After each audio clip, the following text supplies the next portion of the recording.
I'm Al McFarlane. Welcome to The Conversation with Al McFarlane. Today is Monday, October 17th, 2022. We call our Monday program Governance at the Neighborhood Level.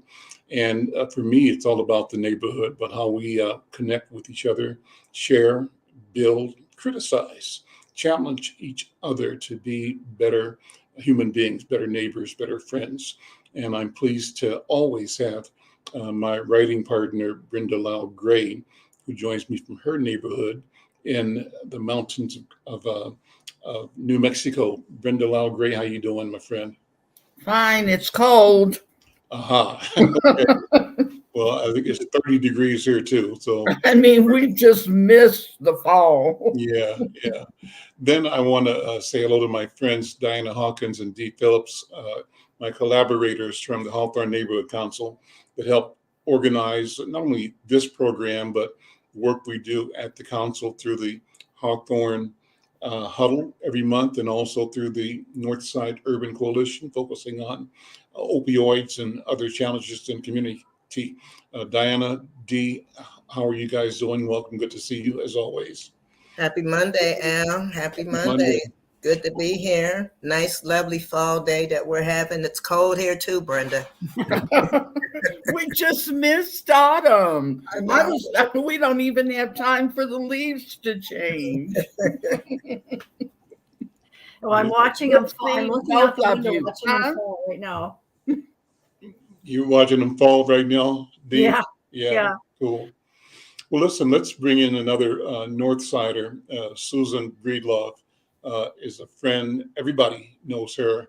And I'm looking forward to this conversation. We'll be joined by others as well. But to begin with this one, and what's wonderful is we have a chance to look at history from a very personal point of view. When you talk to Susan Cornell Breedlove, she's been in the community for a long time, like Diana and Dee and I have. I think between us and among us, we've got a view of a lot of things that have shaped and developed the neighborhood, the neighbors, the political landscape, the cultural landscape, youth development, sort of a good picture that we can put together between us on what life has been like and looks like here in our families in North Minneapolis. Susan, how you doing, my friend? Fine, thank you. Good to have you here. Let me start by saying that Susan sent me, and we published a sort of a chronology on the life of Patrick Henry. And the reason we did was because one of the neighborhood schools in North Minneapolis, for those who are listening around the country or around the world through social media, one of our neighborhood schools is named Patrick Henry High. And it's a black school, predominantly black school now. And the question becomes, at what point in time do the descendants of the enslaved reject the name, the statue, the adoration of a slave holder? And what obligation does the city have, does the community have, and particularly does the Department of Education have in telling the truth? And so, Susan, thank you for what you did in organizing the information, giving us a chronology of Patrick Henry's work. We know him as a fabled orator in the Revolutionary War, but he was much more than that, and the much more was negative in many ways from the point of view of the African people that were subjected to slavery in the early formation of the United States of America. So first of all, welcome.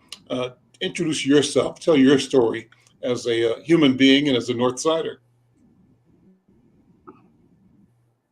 Hi, Al. Good to see you, Al.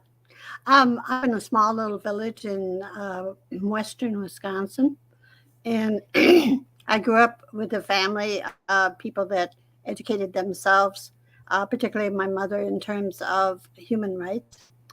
And I graduated from Gustavus Adolphus, where I took some research classes that impacted my life. And I moved to Northwest in 1969, and I've been there ever since. I'm primarily an educator, a researcher, And I've done a number of things in the area of North Minneapolis history, including 4-hour tours of North Minneapolis. And so what was North Minneapolis like when you moved here, and how have you sort of integrated your life, your own story into the fabric of North Minneapolis? And how has North Minneapolis become part of you? I came to North Minneapolis on the insistence of a friend of mine. I had just been in the hospital for a whole month, and I wasn't able to go to work. And so what I did is I worked on William Smith, who ran for city council, I believe the first African American to run for city council.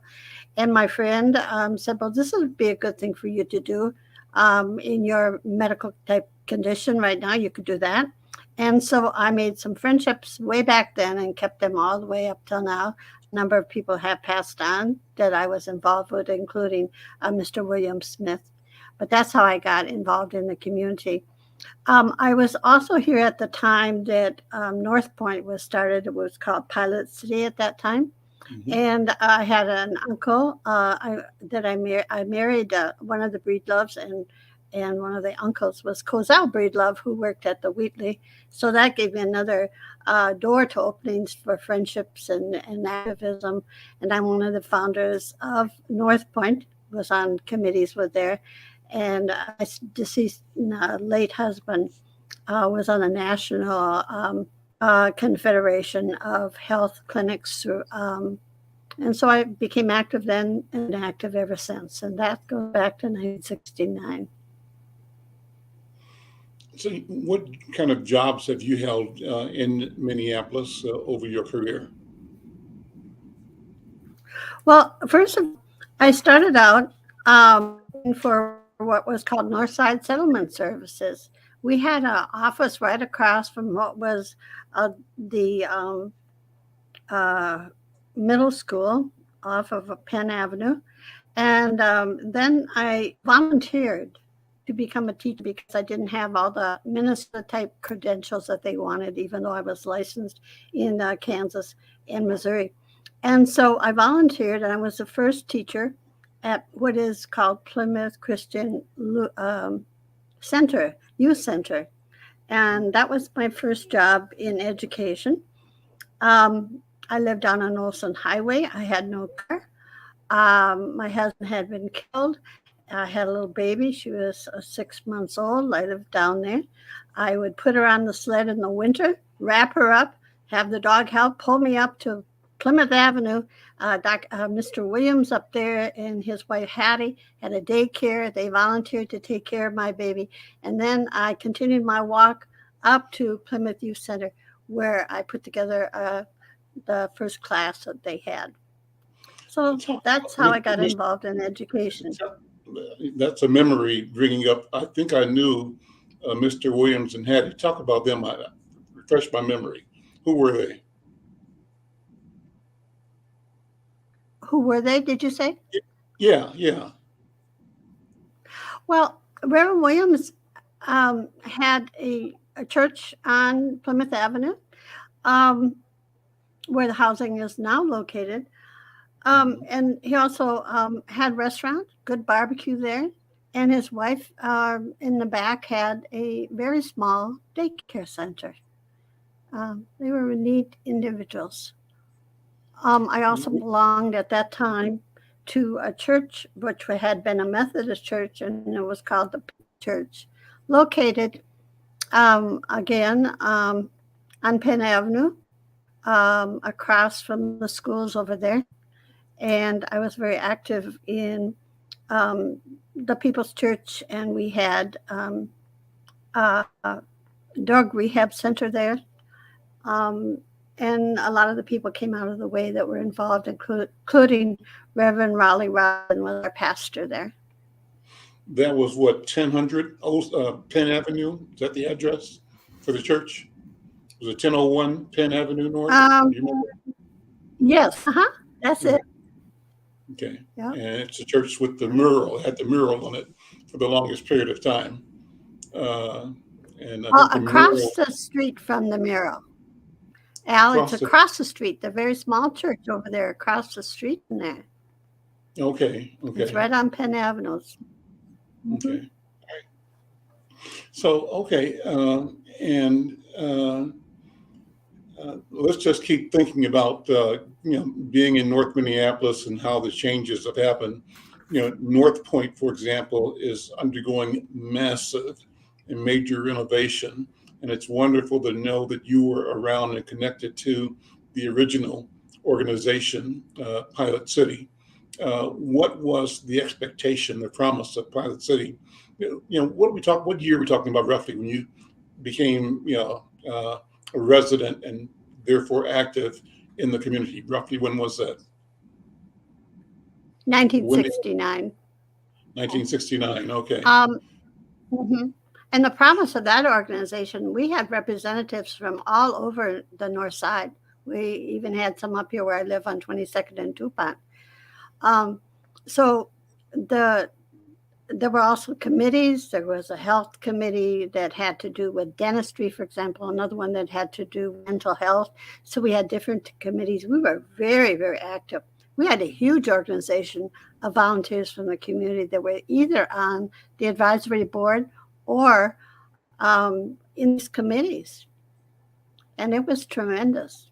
I could go block by block and tell you different people that were active with that organization at the very beginning. We should do that. I mean, it's worth doing. Was Jim Mosley the director at that time? Was Jim yes, Mosley he was. the director? And yes, he was. I think Gene Daniels was the admin, was the business manager. And he was very good man. Yep. Vusi Zulu might have been on the board. Cozy was on the board. He might have been. Oh, Cozell, definitely. He was the chairperson of that board for board chair. many years. Okay. And I think Dr. Cy Gross was running the mental health component at that time or not? What a man. What a man. I went through some traumas myself, and that man really helped me out. He was, and I don't know. I think he's still living. I hope so. I hope so, too. I thought I saw him a few days ago. Actually, I was at a restaurant out in St. Louis Park, and the guy walked out. I didn't have a chance to reach him, but he looked like Cy Gross to me. Hopefully that was him, but and hopefully you hear us talking about him. Who else? I'm trying to think of who else was around on the North Point or the Pilot City Board of Directors. But Pilot City was an important institution. For those who don't know, last week we talked to one of the principals in the Model Cities organization in St. Paul.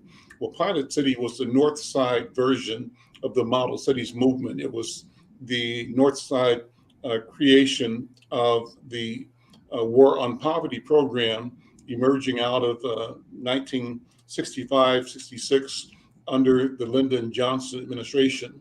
And the operative concept was that we need to empower neighborhoods to be more, to have a greater voice in determining what their needs are, to not have to simply do what the government says or what the politicians say, but to create a way to bring their own voices, their analyses forward, and to fund social change in neighborhoods. And what was important about it, Susan, you can agree or correct me, is that the Pilot City is one of around 20, I think, comprehensive medical centers in the country. Ended up being one of 4 or 5 that survived that entire process. And I think it's one of the few left like that at that level anywhere in the country. That's how well it was created and well it was run.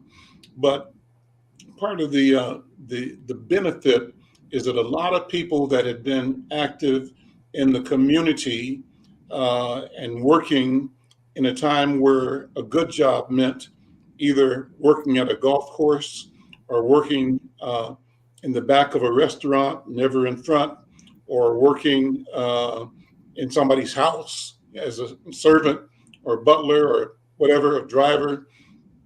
Those were pathways to getting ahead, and a lot of ordinary jobs that we could do weren't available to us. The Pilot City, Model Cities movement brought a lot of people into professional activities, and then from there allowed them to move into the corporate and government arena. So that's one of the benefits that's not talked about enough. Susan, am I right in describing that properly? What do you think? Oh my God. I'm so glad you brought that up, Al, because what was so wonderful about that organization is that there were so many neighbors that were employees there. I don't care if it was the WIC program that you came to, or if you were going to the dental department. I mean, people were getting trained in many of the positions. And it was just people from the neighborhood, basically, that ran that. I'm thinking of Suggs and different people that were drivers that would come and get you if you needed a ride to come. When I had my daughter, for example, I was a widow already, almost. My husband was killed shortly after that, but after I became a widow, I even had food delivered to my house from Pilot City, these things like eggs and milk and stuff like that. So the people that worked there, as well as the people that were serviced there, were from the community. I can't think of too many people that worked there that didn't live in the community. I knew Cozy quite well. I knew his brother Bernie, but I don't think I knew your husband. What was his name? Johnny. Okay. His name was Johnny. Where was he among the Breedlove boys? He was their nephew. He was their nephew. Okay. Yes. Want to talk about him? He had been incarcerated. And when he came out of prison, he got involved as an employee at the Wells Center of Northside Settlement Services and got involved with Pilot City and became on the national committee. By the way, my mother-in-law, my first mother-in-law, Mrs. Breedlove, raised a couple of children that were relatives too. One who lives right behind you in the alley there. So Right. Laura, that lives right behind you, Al, was Johnny's sister, raised by Mother Breedlove. Okay. We're all close together here. No, you see me out there I see picking you all the time out. raspberries and stuff over there. Sure. Yeah. This has been a fascinating neighborhood, and part of its history was the story of the Way. You mentioned Raleigh Robinson. Brenda, Raleigh Robinson was a radical priest, like kind of the Berrigan brothers out of Milwaukee and other radical theologian activists.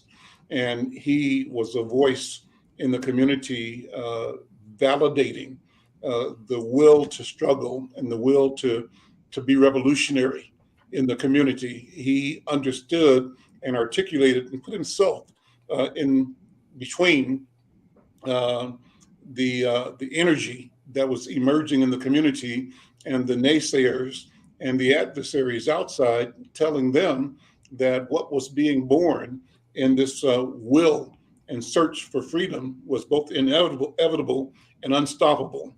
And so he helped bridge a gap here and to help people that wanted to be more aware find a pathway to engage in a way that was authentic and not paternalistic.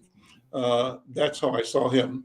One of the projects that characterized our community, Brenda, at that time was the emergence of a place called the Way Community Center. The Way was a youth center. The person that was involved in the Way is Spike Moss. Wow. Spike Moss came up as the youth voice in the community through the Way, but under the direction of people like Mahmoud El-Khadi, Wow. who did education there. Person you don't know yet is Josie Johnson, Dr. Josie Johnson, who became a vice president at the University of Minnesota and also a regent at the University of Minnesota. And then there was Syl Davis and Syl and Gwen Davis. Name became Gwen Jones Davis Pyle eventually. Did you know Gwen, Susan? Susan, did you know Oh, I Gwen? did, and I took classes. I sure did. And Gwen started a branch of Antioch College in North Minneapolis, and I took the pre-law classes there. And yeah, we were very good friends. And Raleigh Y'all are taught there. traveling down and- memory lane here. Yeah. Yeah, definitely. We had a few of those in And our community, Al. I think of one of the fun things. No, Susan, Al One and of I the- grew up together. We grew up in Kansas City together. Yeah, we were kindergartners. Oh, Yeah. okay. But when you go down memory lane, we're always going down 70 years of memory lane because of all of we were right on the crux of white flight. And so we were right there around the end of the 50s, early 60s. And we had some spike mosses and quite a few that a little bit before their time, and then white flight broke out. But it's interesting to hear you go down because there's so many powerful people in Minneapolis and St. Paul. I'm floored with some of the people that Al interviews, all of the memories that you have and the progress you made at a time that it really wasn't very popular. So, really good hearing it. Well, the Breedlove brand, the name is huge. It's a huge name. And the family both is known and has always stood for something very rich in our community. So that's why I'm so honored to have the chance to talk to Susan about that Breedlove presence. Going back generations. Yeah. Beautiful history. So Brenda, you mentioned that in Kansas City you grew up with people, like Spike that stood out in Raleigh. I conduct tours of North Minneapolis, and just before the pandemic that summer, I did a 4-hour tour, and I stopped different places with the group on the bus, and one of the places that we stopped to have lunch was at the current police station. Then Spike met me there, and Spike was very active in the way, and I knew through Raleigh Robinson, because the former chief of police admitted to Raleigh that the reason that selection was made for the place for the police station was because it was where the way used to be. And you see, the powers to be did not like the way, so they stuck the new police station where they destroyed the way, and they put it there. So when I did that tour, Spike came and met me, and we had a book by Raleigh Robinson about the way for every single one of the 50 members of our tour. Got that. And Spike that sounds like him. About the resurgence of justice in another form at the police station. Yeah, I have written quite a bit about Spike, and I just love his candor, when all of the violence was really, really at its peak. And I remember the last interview Al did with him, and he didn't make a big thing about it. He just said, "Mothers, go get yours." He didn't ask for a big campaign. He asked for mothers to step up and go get their kid out of this mess. And he didn't crack a smile. He didn't. He was just, you could see the pain on Spike and Tyrone Terrell, and he's a Kansas City person, so we talk a great deal in comparisons to what's going on in Kansas City, because Kansas City's going crazy. Minneapolis, the Twin Cities are not by themselves. So, but again, powerful, powerful individual. And I just love hearing him talk because I can put words to his heart. He's sincere. Susan, let me ask you to give your take. When you tell somebody the history of the way, how does that story unfold from where you stood? I love that name, by the way. When I That's moved, great.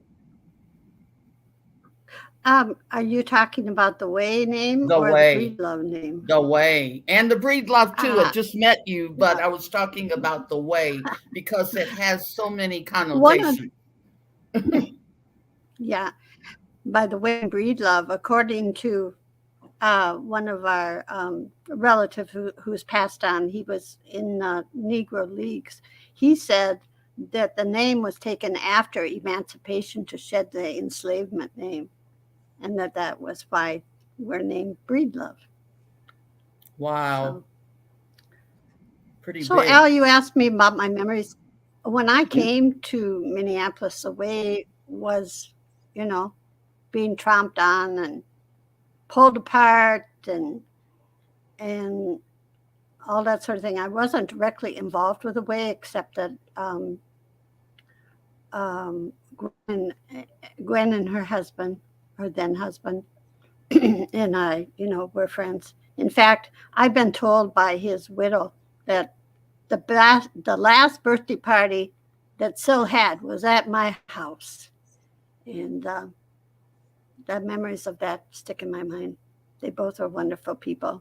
Associate, of course, and Raleigh, who was on the board there. Diana, D, any questions, comments, thoughts? I just want to put this out there again and congratulate Susan on being given an award last month from the Hawthorne Huddle and the Youth Coordinating Board on the research that she has done and all that she has done for Patrick Henry. I just want to commend you again. Thank you. Thank D, you, Diana. I'm committed to both North High and to Henry. Both. I've served at both schools. So I'm really committed to the North Side per se. I don't know. Did you want anything to be said about the research, Al? I do, but hang on a second, then we'll have you come back to that. Let me bring in another guest. Dorothy Ninja is here. Dorothy, how are you, my friend? Good to see you. It's good to be seen. It's good to be seen. We can't take for granted any day that we're alive, and so every day above ground is good. Mm-hmm. Well, this is an important conversation. It's good that we have a chance to share with each other and to go back down memory lane and go down the recollection of our story, our histories. And you are doing that in a way that's formal and organized and capturing rich and important stories, narratives, examinations, and imaginations of our people in different genres of writing. You've got an important project coming up, and I've invited you, Diana, invited you to come on to talk about the upcoming book festival. So I'm going to turn it over to you and talk about what's coming up and how people can get involved and support it. Thank you. Thank you all for being here. And thank you, Al, for always keeping things that we need to put in the forefront of our minds upstage. I really believe that it's important, your voice and the voices that you bring on your show. So thank you so much. I always get so much education and information from you. My name is Dorothy Nins, and I'm the executive director of the Minnesota Black Authors Expo. And it's a young organization. It was developed and founded by Devonna Pittman and Jasmine Buddha, who both had books sitting on the shelves and didn't know how to get them to the readers. And so they said, let's create an opportunity and a community event so that we can highlight all of the brilliant Black authors that are in Minnesota. And we haven't limited it to Minnesota. We've had people from Texas and Detroit and Chicago to be among us. But this year, they're all Twin Cities. And so it will be October 22nd. And in the pandemic, we had to go to television. We had to be very creative and teach authors how to promote their own books. And so it's actually been good and pretty revolutionary for our authors to learn how to promote themselves and their books. And so it will be televised on 9 North, local television station, and on Facebook Live. We have 20 authors that we're going to be highlighting.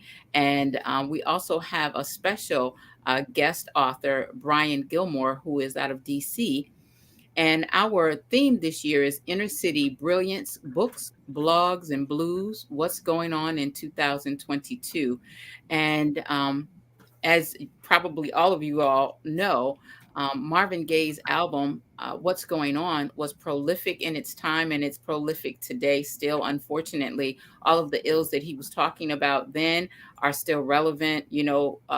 Black men being killed by the police, and Black people and people of color, war going on, environmental irresponsibility, all of those things. And so as I looked at what we should be talking about this year, along with our literature, it was what's going on. Like, why haven't we made more progress? And so our guest author, coming from DC, he is a public interest lawyer. He is also a law professor, and he's a poet and an author, and his name is Brian Gilmore. So he'll be joining us. And as a matter of fact, on Friday, he will have a book signing at the Strive bookstore. So if you haven't been down to the IDS building, which is pretty historic that a Black women's collective is in the IDS building, we don't want to overlook how important that is. And he will be there talking about his book, Brian Gilmore, and his book is, it says, Come See About Me, Marvin. And he felt this kinship to Marvin Gaye because they both grew up in DC, and then they both moved to the Midwest and Michigan in particular, Marvin to advance his career in music, and then Brian Gilmore to be a professor at the University of Michigan. And his mother came to visit him there, and she said, it's too cold in Michigan. I'm not coming back. And so that's the title of his book, is in reference to his mother not coming back. So he said, Marvin, come see about me in Michigan. And so we're going to be talking with him, but also Black Market Reads, Miss Lissa Jones Lofgren had an opportunity to interview him. So that'll be part of our expo as well as the 30-second promos that our authors get to do for their books. And then we have entertainment by Vanguard Entertainment. And then Pepe, I don't know if you guys know who Pepe is, but he's been in the music industry for 60 years and wrote a book this year about his 60 years. And he actually, Pepe Willie, he was a mentor for Prince. Yep. And so many others. In fact, it is him who they attribute to the Minneapolis sound, even though many people don't know that. And he's also in our Minnesota Music Hall of Fame. So I'll stop right there in case you have any questions for me. I do. Thank you for being here, and thank you for what you're doing. And whatever we can do to help, we'd be glad to do. You know that. I mean, I'm glad to learn are the promos done already? They are. Everything is pre-recorded. So we got smart. We didn't pre-record before, but we're smarter now. It would make sense to use those 30-second promos on this program. That'd be great. Yeah, and so I'm willing to, put them in rotation every day till we use them all, and maybe beyond that, because I think the important thing is to reacclimate our people to reading, and to books, and to book making, and to the narrative making, and to the idea that our analysis of the world is real, solid, and that we have to take ourselves seriously, and that we deserve to benefit, to be blessed by each other. And that one of the ways we do that Dorothy is through the expression of speech and film and music and theater, and oratory. And so anytime we have a chance to connect and elevate what we are creating, I think we should. And so as a writer, a journalist, I can't tell you how important it is to me that we keep talking about putting the written word in front of people. I tell the story all the time that one of the reasons I'm a journalist and a writer is that all the time I grew up in Kansas City, my dad every day would sit me down at the dinner table and say, read the paper to me. And so I would read the Kansas City Star or the Kansas City Times, and I'm reading and learning about whatever I was reading for him. But what was really happening, he was critiquing and guiding, and he would praise me. Al, I really love the way you articulate. I really love your enunciation. Wow. I like that you are able to pronounce these words, right? And every time I get an ounce of praise, I just swell up and up and up. I feel good because my dad is giving me props and praise. And so how do I treasure that memory? I see it as if I'm doing it right now. How do we get that habit back in all of our houses where our moms and dads and big sisters and brothers read to the young people or allow the young people to read to them? And part of it is the story they're reading, but the equally important part is the act itself of reading, of elevating, celebrating, and lifting that child, and understanding and addressing the genius in the child. How do we begin to, when we see each other, we see not our flaws and not our failures, not our half empties, but our half fulls and our becoming, and our native, authentic genius. And so that's what this is all about. And I think that's what you all are doing in your way in elevating the visibility of creators who are writing books and producing books and bringing them to market. Does that sound right, Dorothy? It is very right, but also dispelling the myth that people don't read anymore. I was at the Twin Cities Book Festival this Saturday at the State Fair, and it was packed. And it didn't have enough children there, however. And I think that that's the thing that we need to do more is we were always along with our parents, and not enough people have this intergenerational commitment anymore where we go everywhere together. People used to joke about my father and his children. If we went to get a loaf of bread, we all went. Everybody piled in the car to go. And so there were a lot of adults at this festival, this book festival, but not too many children. So the first thing is to bring them along with us as we enjoy literature and appreciate literature and support authors and all of these organizations, because of course, the Givens Foundation was there, Strive Bookstore was there, and I was just so proud. I was welled with pride when I, stopped by and talked with them about them also advancing this world of literature. And as a matter of fact, in my preparation for this year's Minnesota Black Authors Expo, I was just researching, who in the Minnesota community were the pillars of literature. And of course, Archie and Phoebe come up. And I said, it's about time for us to honor them through Minnesota Black Authors. And so Lissa got me in touch with Roxanne, and she's going to come to our authors reception on Friday. And we're going to talk about how we can begin to build the criteria for the Givens Literary Excellence Award beginning next year. That's wonderful. And that's I got a question now for both Dorothy and Susan, because I'm hearing this more and more. Is this still true that with our young men, that after fourth grade, everything just, when it comes to reading, they're done? Is that still true? Because I'm still hearing that. Well, but the statistics say that, but that's not what I see. When I work with young people, we are doing a better job at making books available to them. And I think that's what, but the other thing is parents need to read. If your children see you reading, they will read. See, we're not reading. We give them, all of these technology pieces of crap and give it to them. I don't even read books on technology. I want a book in my hand. I want us to get back to the roots of being people who are learned people, who read and read together and read to their children every night. And I think that, that's bygone and it needs to be brought back because, like everybody is saying, there's nobody coming to save us. We got to save ourselves. And part of that is teaching children to read. Is so powerful. Like you were saying, Al, to know that your parents valued you reading and they gave you opportunities to do that and corrected your enunciation and made sure that you knew that how to pronounce things correctly, because it builds your self-esteem.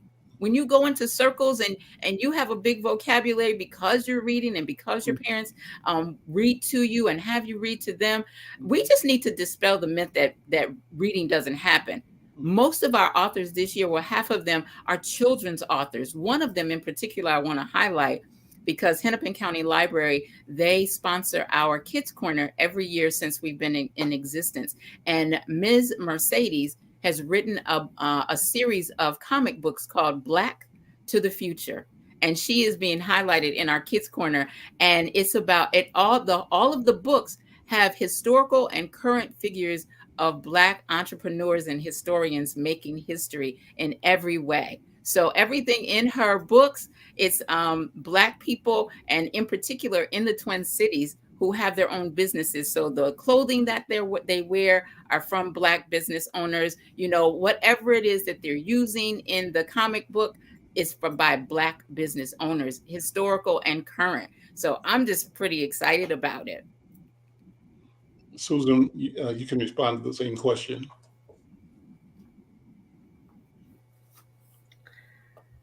I just can speak from the family standpoint.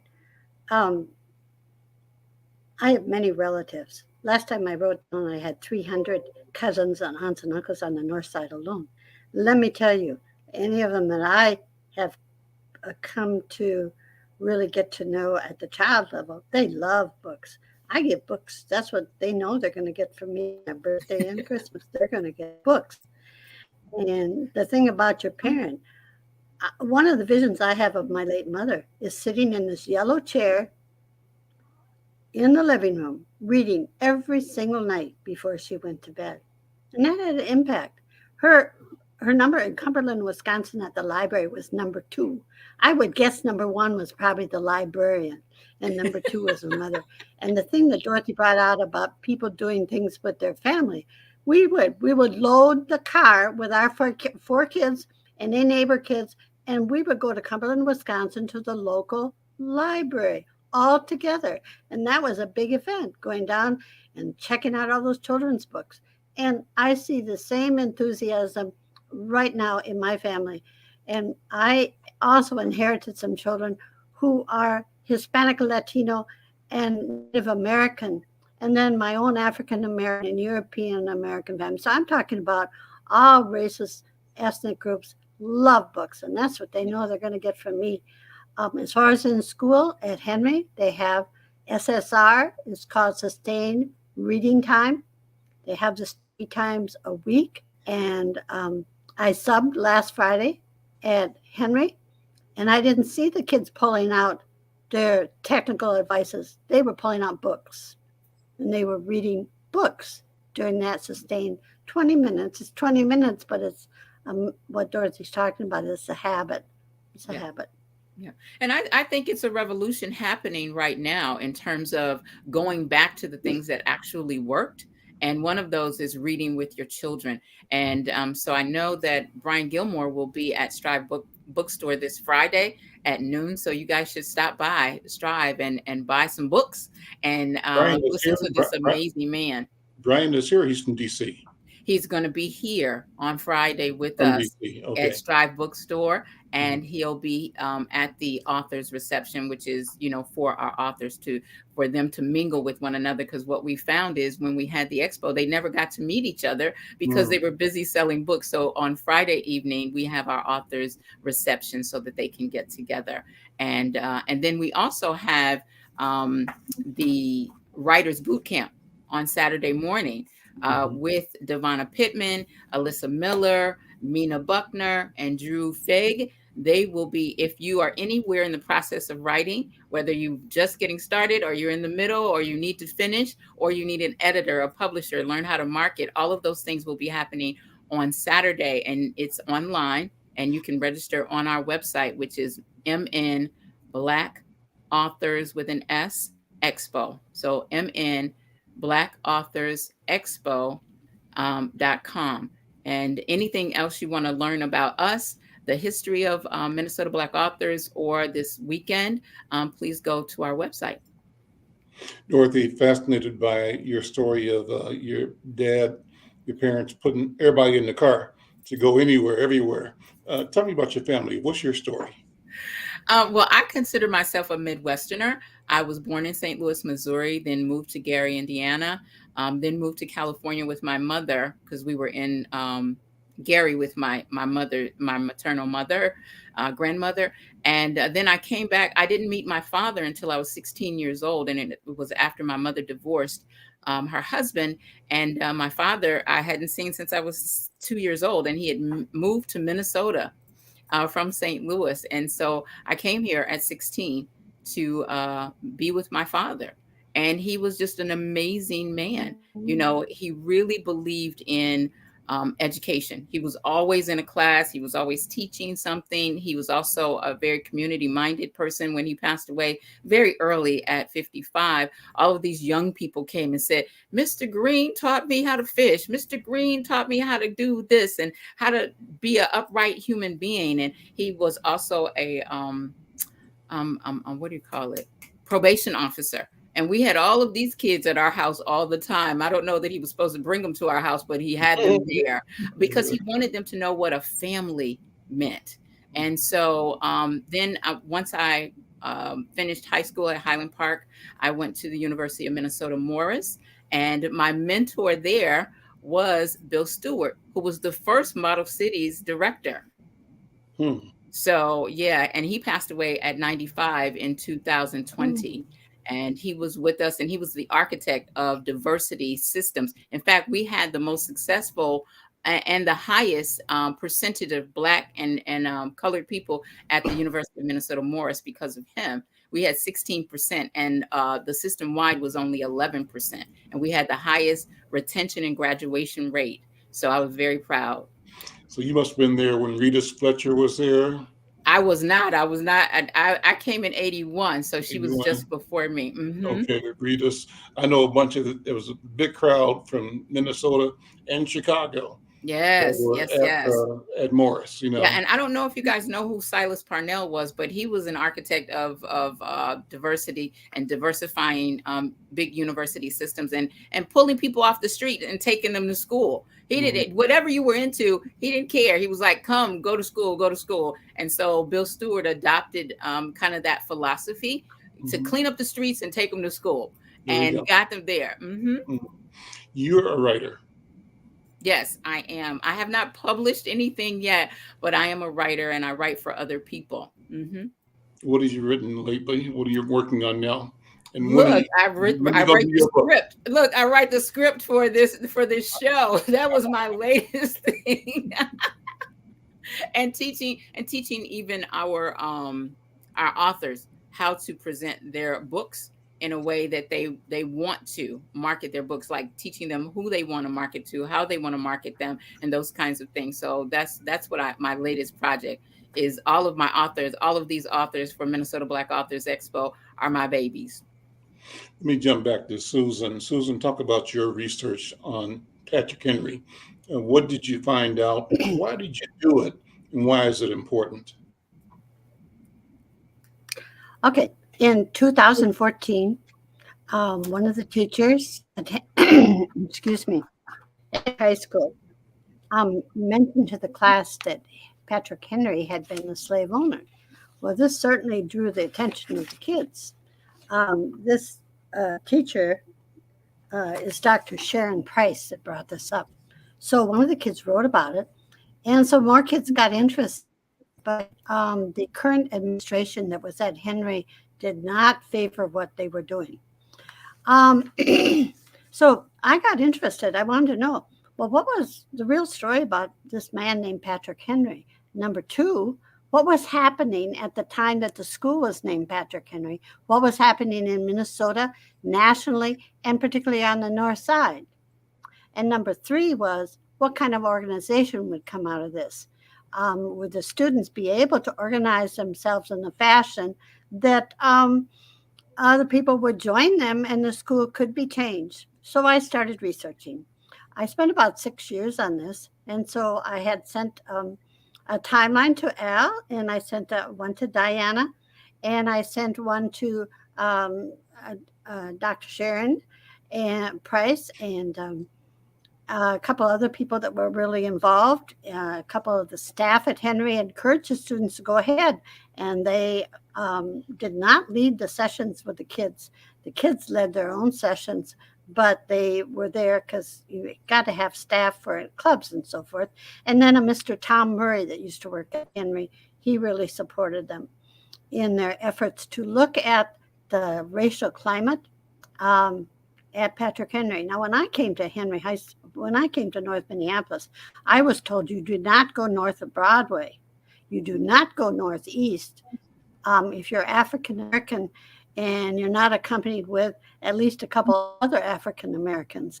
So I wondered, well, why is there a schism between near north and Camden? I wanted to know more about that. So I started thinking about before you go on, Susan, before you go, let me affirm that when I started Insight in 76 as a newspaper, we started delivery north of Lowry, and the Black kids from this neighborhood where I live now got chased and beat up. Well, not beat up, but chased, and had to fight in part on the north end of our neighborhood. And you're exactly right about northeast. The standing joke back then was, what's the longest bridge in the world? And that's the bridge between Poland and Africa. This neighborhood being Africa, across the river being Poland. So there is this really rigid polarization around color lines in northeast Minneapolis. So go ahead. Okay, so I'm going to show you this book again. Yeah. The American Slave Coast, A History of the Slave Breeding Industry. You can see it's quite large. Mm-hmm. I was introduced to this by Mr. Tom Murray, who was on staff at Henry at that time, and reached one of the in their inconvenience. I found out that Patrick Henry said it was a general inconvenience of living here without them, referring to the enslaved people. I also found out he was a governor of Virginia. I didn't know that. I also found out that the Virginia said, "Oh, don't support people from Africa anymore." But then I found out that that wasn't the real reason they didn't want to import. It's because they already had a hold on the interstate slave industry. So it was to the advantage for the governor of Virginia and for the state of Virginia not to have more people brought in from Africa because they wanted control of that. So I'm saying, this is kind of interesting. I also found out he did not go to the Constitutional Convention because he didn't want to have a central government making decisions. And therefore, and I have these quotes in this timeline where he said, well, that would mean that we would lose our property, meaning the slaves. So I found out all this information about him. And he said, well, it is a lamentable evil, this slavery, he said. But he said he couldn't justify owning slaves, but he was conflicted, but he didn't do anything about this because when he died, he didn't even release the people. He said he his couldn't. children. I He said, studied. he said he Excuse me. couldn't justify owning slaves, but he did own slaves, right?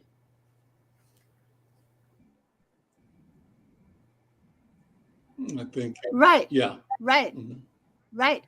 And and the letter that he wrote to a friend of his back in 1773 is where he said it's a general inconvenience for me to give freedom, because his friend had a number of people enslaved and he let them all go free. So Henry's writing to his friend Mr. Pleasant and saying, well, I can't do this. It's an inconvenience to me. So then I thought, this is really, really interesting. So anyway, there's a number of things on my timeline that I found would substantiate not only did Henry own people, but that he also furthered the whole institution, even though it was an inconvenience. And the liberty or give me death, I found that's not his saying.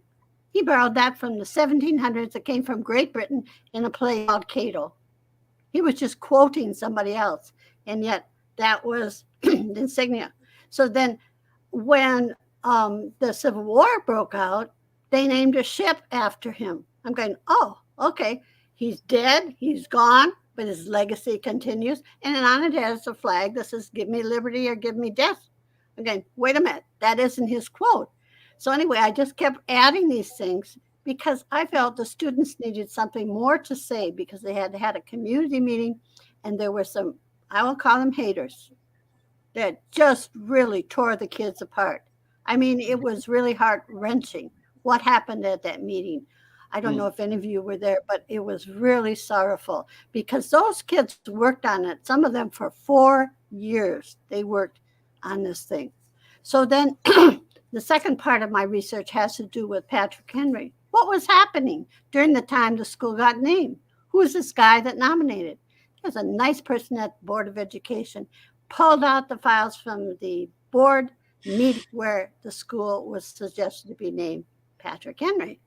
I found that the man that put forth the name was very active in some organizations that were very much upholding the KKK. In fact, the KKK, I found out, started in Minneapolis in 2 places, one in a church on the south side and the other right down the street from me on 18th and Fremont in a church. That building no longer exists, but that's the headquarters, 18th. Because I always thought, well, this racism is really rampant over Northeast and up at Camden, but look, right in my back door. Then I found, with the help of special collections, particularly at the downtown library, I found all this documentation about the gatherings with 500 people, with 1,000 people, right over here, right near the school, right off between Robbinsdale and Camden, right over there, right where there used to be a gravel pit, right below where the hospital is now. Sure. They were burning these crosses there. So that was part 2 of my research, is to look what's happening in the nation, what's happening on the north side, what's happening in Minnesota.